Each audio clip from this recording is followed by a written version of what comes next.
শুভেচ্ছা, আমন্ত্রণ সন্ধ্যার মাছরাঙা সংবাদে। সঙ্গে আছে আসানুর রহমান। শুরুতেই শিরোনাম। রাজধানীর জলাবদ্ধতা দূর করতে বেদখল খাল উদ্ধারে শিগগিরই অভিযানে নামবে উত্তর সিটি কর্পোরেশন। আজ এক সমন্বয় সভায় জানিয়েছেন মেয়র। সংশ্লিষ্ট 3 মন্ত্রী এ সভায় অংশ নেন এবং জলাবদ্ধতা দূর করতে মেয়রকে সহায়তারও আশ্বাস দেন। সভায় বলা হয়, খাল ভরাট ও অবৈধ দখলই জলাবদ্ধতার প্রধান কারণ।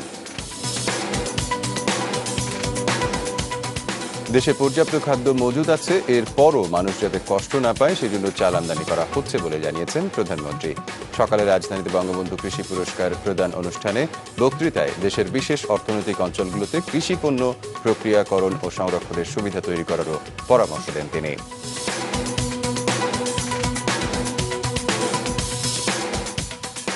আগামী সংসদ নির্বাচনের চূড়ান্ত রোডম্যাপ প্রকাশ করেছে নির্বাচন কমিশন। এতে নির্বাচনী আইন সংস্কার, সীমানা পুনর্নির্ধারণ ও নতুন দলের নিবন্ধন সহ সুষ্ঠু নির্বাচনের জন্য 7টি বিষয়ের কর্মপরিকল্পনা রয়েছে। এক প্রশ্নের জবাবে সিইসি জানান, বর্তমান সরকারের অধীনে সুষ্ঠু নির্বাচন সম্ভব। দেখছিলেন শিরোনাম। সর্বাধুনিক প্রযুক্তিতে সর্বোচ্চ মানের যন্ত্রাংশ দিয়ে তৈরি মার্কুইস সাবমার্সিবল পাম্প অতি কার্যক্ষম ও দীর্ঘস্থায়ী। Marquis, quality life starts here. এবারে বিস্তারিত। রাজধানীর জলাবদ্ধতার প্রধান কারণ খাল ভরাট ও অবৈধ দখল। ঢাকা উত্তর সিটি কর্পোরেশনের সমন্বয় সভায় উঠে এসেছে এমন তথ্য। সংশ্লিষ্ট সব প্রতিষ্ঠানের সহায়তায় রাজধানীর সব খাল পরিষ্কার ও দখলমুক্ত করে বর্ষায় জলজট মুক্ত রাখার সিদ্ধান্ত নিয়েছে ডিএনসিসি। ঢাকা মহানগরীর 43টি খালের 26টি রক্ষণাবেক্ষণের দায়িত্ব ঢাকা ওয়াসার। কিন্তু নিয়মিত পরিষ্কার ও ড্রেজিং না করা আর দখলের কারণে খাল সংকুচিত হওয়ায় বর্ষায় রাজধানীর বিভিন্ন স্থানে তৈরি হচ্ছে জলাবদ্ধতা।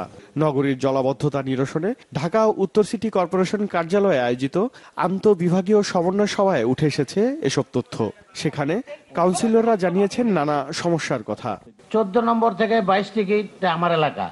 এই পুরো এলাকায় বাসানটেক পুনর্বাসন প্রকল্প এবং জয়নগর প্রকল্পের নামে এই 2 প্রকল্প খাল দখল করে রাখছে। দক্ষিণ পাইকপাড়া ডুবন্ত থাকে, পীরের বাগ ঝিলপাড় ডুবন্ত থাকে। এই খালটি বন্ধ করেছেন ওয়াসার একজন বিখ্যাত অ্যাডভাইজার মারা গেছেন আব্দুল মালেক সাহেব। ওই খালের উপর একটা 5তলা বাড়ি করছেন। খালে ভাসমান ময়লা মাঝে মাঝে পরিষ্কার করা হলেও ড্রেজিং এর অভাবে পানি প্রবাহিত হয় না, স্বীকার করছে ওয়াসা। তারা বলছে, বিশুদ্ধ পানি সরবরাহ এবং পয়ঃনিষ্কাশন এ দুটি দায়িত্ব একটি সংস্থার হওয়া উচিত নয়, কোনো দেশেই তা নেই। আমরা তো 100% সলিড ওয়েস্ট ম্যানেজ করতে পারছি না, বাকিটা তো যাবে কোথায়? ওটা অবশ্যই খালেই যাচ্ছে, আমরা চাই বা না চাই। যেই কারণে আপনি যতই পরিষ্কার করে আসেন না কেন, তার 7 দিন 5 দিন পরেই দেখবেন ওটা সম্পূর্ণ আবার ভরাট হয়ে যাচ্ছে বা গেছে। বিভিন্ন স্থানে সাময়িক ও স্থায়ী জলাবদ্ধতা নিরসনের জন্য দ্রুত খাল পরিষ্কার, ড্রেজিং ও দখলমুক্ত করার কথা জানান অনুষ্ঠানে উপস্থিত মন্ত্রীরা। যদি আমরা এগুলো দখলমুক্ত না করি, তখন ভবিষ্যতে তারা দখল করবেন বা প্ল্যান করছেন, তারা দেখছেন যে একবার দখল করে নিতে পারলে তারা ওখানে ঠিকঠাক থাকতে পারে। প্রয়োজনের দরকার হলে সেনাবাহিনীকে নিয়োগ করেন, করে আপনার ড্রেজিং করে সেখানে যা অবৈধ স্থাপনা আছে সব ভেঙে দেন। জলজট নিরসনে লিড এজেন্সি কি হবে? ঢাকায় ওয়াসার পক্ষে এটা করা সম্ভব হচ্ছে না। লিড এজেন্সি পৌর কর্পোরেশনেরই হওয়া উচিত। স্যার, এই রোগী ভালো করার পর বাচ্চা দিয়ে দেন আমারে। ভালো করবা না, রোগীর ক্যান্সার, এটা যদি আপনি লিড এজেন্সি, আমার কোনো ঢাল নাই, তরোয়াল নাই, আগে নিধিরাম সর্দার আগে রুগী গ্রহণ করেন, ভালো করার দায়িত্ব আমার। 1 বছরের মধ্যে উত্তর সিটি কর্পোরেশন এলাকায় জলাবদ্ধতার সমাধান করা হবে বলে জানান ঢাকা উত্তরের মেয়র আনিসুল হক। খাল যত বেশি সম্ভব মুক্ত করব এবং পরিষ্কার করব। ফাইন্যান্স কি হবে আমি এখনো জানি না, এর মধ্যে ঢুকলে বলতে পারবো। এ ব্যাপারে সংশ্লিষ্ট সব প্রতিষ্ঠানের সহায়তাও চান মেয়র আনিসুল হক। ওবায়দুল কবির, মাছরাঙা সংবাদ, ঢাকা। দেশে খাদ্যের উৎপাদন এবং মজুদ পর্যাপ্ত আছে, তারপরও মানুষের যেন কোনো কষ্ট না হয় সেই বিবেচনা থেকে চাল আমদানি করা হচ্ছে। সকালে বঙ্গবন্ধু জাতীয় কৃষি পুরস্কার প্রদান অনুষ্ঠানে একথা জানিয়েছেন প্রধানমন্ত্রী শেখ হাসিনা। দেশকে স্বনির্ভর করে গড়ে তুলতে স্বাধীনতার পরপরই 1973 সালে বঙ্গবন্ধু কৃষি তহবিল গঠন করে কৃষকদের পুরস্কৃত করার ব্যবস্থা নেওয়া হয়। 1976 সালে পাল্টে যায় পুরস্কারের নাম। পরে 2009 সালে আবারও প্রবর্তন করা হয় এই পুরস্কার। কৃষি গবেষণা সম্প্রসারণ, প্রাতিষ্ঠানিক কিংবা ব্যক্তি পর্যায়ে সাফল্য, কৃষিতে সফল নারী কিংবা মৎস্য ও পশুপালনের মতো 10টি ক্ষেত্রে স্বর্ণ, রৌপ্য ও ব্রোঞ্জের পদক দেওয়া হয় প্রতি বছরই। কৃষিক্ষেত্রে অবদান রাখার জন্য বিভিন্ন ব্যক্তি ও প্রতিষ্ঠানকে 1421 ও 1422 সালের বঙ্গবন্ধু জাতীয় কৃষি পুরস্কার দেওয়া হয় আজ সকালে। ওসমানী স্মৃতি মিলনায়তনে এই পুরস্কার তুলে দেন প্রধানমন্ত্রী। দেয়া হয় 5টি করে স্বর্ণপদকের সঙ্গে 1 লাখ করে টাকা ও 1টি করে সনদ। রৌপ্য পদক ও সনদের সঙ্গে 50,000 ও ব্রোঞ্জ পদকের সঙ্গে 25,000 টাকা। দেশের সার্বিক উন্নয়নের প্রধান লক্ষ্য তৃণমূল পর্যায়ের এই মানুষেরা। বক্তৃতায় বলেন প্রধানমন্ত্রী, চলতি বছরও 4 কোটি টন খাদ্য উৎপাদন হবে, রয়েছে পর্যাপ্ত মজুদও। তারপরও সরবরাহ বাড়াতে আমদানির ব্যবস্থা নেওয়া হয়েছে বলে জানান তিনি।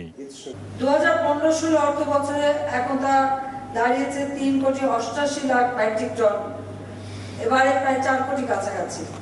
এখন আমাদের কাছে প্রায় 1,06,00,000 মেট্রিক টনের উপর খাদ্য সব জায়গা মিলে, সরকারি বেসরকারি মিল মালিক কৃষক তাদের সবকিছু মিলে কিন্তু আমাদের আছে। তারপরেও আমরা আরো অতিরিক্ত খাদ্য আমদানি করে আমাদের মজুদ ঠিক রাখছি, যেন আমাদের দেশের মানুষ কোনো মতে খাদ্যে কষ্ট না পায় তার ব্যবস্থা ইতিমধ্যে আমরা করছি। ইতিমধ্যে আমরা নগদ টাকায় খাদ্য নিয়ে আসছি।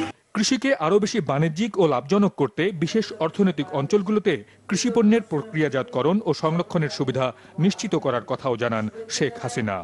100টা অর্থনৈতিক অঞ্চল, আর সেই অর্থনৈতিক অঞ্চলগুলিতে ইতিমধ্যে আমি নির্দেশ দিয়েছি আমাদের এক এক এলাকায় এক একটা পণ্য উৎপাদন হয়, কোন এলাকায় কোন ধরনের পণ্য উৎপাদন হয় তার উপর ভিত্তি করে সে সমস্ত পণ্য প্রক্রিয়াজাত করে সেগুলি যেন আমরা আপৎকালীন সময়ের জন্য আমাদের রিজার্ভ রাখতে পারি, আবার আমরা যেন রপ্তানিও করতে পারি।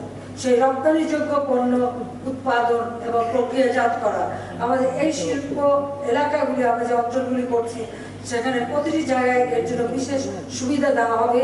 ফসলের পাশাপাশি মৎস্য চাষ ও প্রাণী সম্পদ খাতে অগ্রগতির চিত্র তুলে ধরে প্রধানমন্ত্রী বলেন, শুধু দেশের চাহিদা পূরণ নয়, এবার সময় এসেছে উৎপাদনশীলতা আরো বাড়িয়ে সেগুলো রপ্তানির দিকে মনোযোগ দেয়া। মাঝহার মিলন, মাছরাঙ্গা সংবাদ, ঢাকা। একাদশ জাতীয় সংসদ নির্বাচনের চূড়ান্ত কর্মপরিকল্পনা প্রকাশ করল নির্বাচন কমিশন। নির্ধারিত সময়ের মধ্যে নির্বাচন করার অঙ্গীকার নিয়ে এই কর্মপরিকল্পনায় 7টি করণীয় ঠিক করা হয়েছে। একাদশ জাতীয় নির্বাচনের আয়োজন ধরেই এই রোডম্যাপ। আজ সকালে নির্বাচন কমিশন সচিবালয়ে প্রধান নির্বাচন কমিশনার তার সহযোগীদের নিয়ে ছাপা অক্ষরে তা তুলে ধরেন সাংবাদিকদের সামনে। জানান এটি তাদের কর্মপরিকল্পনা। নির্বাচন হবে, আমাদের প্রস্তুতিমূলক পন্থা হিসেবে এটা গ্রহণ করেছি।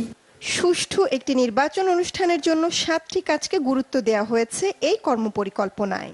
ভোটের আগে সংস্কার করা হবে নির্বাচনের কিছু বিধি, প্রয়োজনে সংসদীয় এলাকার সীমানাও পুনর্নির্ধারণ হবে।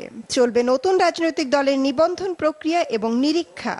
নির্বাচন প্রক্রিয়া সহজ ও সময়োপযোগী করতে সংলাপ হবে সংশ্লিষ্টদের সঙ্গে। সকলের জন্য নির্বাচন, যারা নির্বাচন করতে চায় দল হিসাবে, ব্যক্তি হিসাবে, স্বতন্ত্র হিসেবে তাদের প্রত্যেকে সমান সুযোগ করে দেওয়া, আপনারা নির্বাচন করতে আসেন এবং আমাদের যে আইন আছে, আমাদের যে ক্ষমতা আছে সেগুলো সর্বাত্মক প্রয়োগ করে তাদের নির্বাচন নিরাপত্তা বিধান করার অঙ্গীকার আমাদের আছে। 31শে জুলাই থেকে অক্টোবর পর্যন্ত চলবে বিভিন্ন পক্ষের সঙ্গে সংলাপ। পর্যায়ক্রমে নাগরিক সমাজ, গণমাধ্যম, রাজনৈতিক দল, নির্বাচন পর্যবেক্ষক, নারী সংগঠনের নেত্রী ও নির্বাচন পরিচালনা বিশেষজ্ঞদের আমন্ত্রণ জানানো হবে সেখানে। সকল দলকে আমরা আমাদের সাথে আলোচনা করার জন্য আহ্বান জানাবো। তারা এখানে আসবেন, যারা নির্বাচন করতে চায় দল হিসাবে, ব্যক্তি হিসাবে, স্বতন্ত্র হিসাবে তাদের প্রত্যেকে সমান সুযোগ করে দেওয়া, আপনারা নির্বাচন করতে আসেন এবং আমাদের যে আইন আছে, আমাদের যে ক্ষমতা আছে সেগুলো সর্বাত্মক প্রয়োগ করে তাদের নির্বাচন নিরাপত্তা বিধান করার অঙ্গীকার আমাদের আছে। রোডম্যাপে ইলেকট্রনিক ভোটিং সিস্টেম ইভিএম না থাকলেও এর ব্যবহার হতে পারে। রাজনৈতিক দলগুলোর মতামত, সরকারের সহায়তা এবং কমিশনের সক্ষমতার উপর নির্ভর করছে এর ব্যবহার, বললেন সিইসি। ইভিএম জাতীয় সংসদ নির্বাচনে প্রয়োগ করা যাবে কি যাবে না সেটা অবশ্যই আমরা যখন রাজনৈতিক দল অথবা অন্যান্য সুধী সমাবেশের সাথে যখন কথা বলবো তখন এটা তারা কি বলে এবং তাদের কি প্রস্তাব আছে, কি প্রস্তুতি আছে, এগুলো দেখতে হবে। যদি আমরা বাস্তবসম্মত মনে করি সুযোগ আছে, আমরা করতে পারবো। কিন্তু বর্তমান সরকার ক্ষমতায় থাকা অবস্থায়ও সব ধরনের প্রভাব মুক্ত হয়ে সুষ্ঠু নির্বাচন করা সম্ভব বলে মত দেন সিইসি। তবে তফসিল ঘোষণার আগ পর্যন্ত কোনো দলের রাজনৈতিক কর্মকাণ্ড নিয়ন্ত্রণ নির্বাচন কমিশনের এখতিয়ারের বিষয় নয় বলেও জানান তিনি।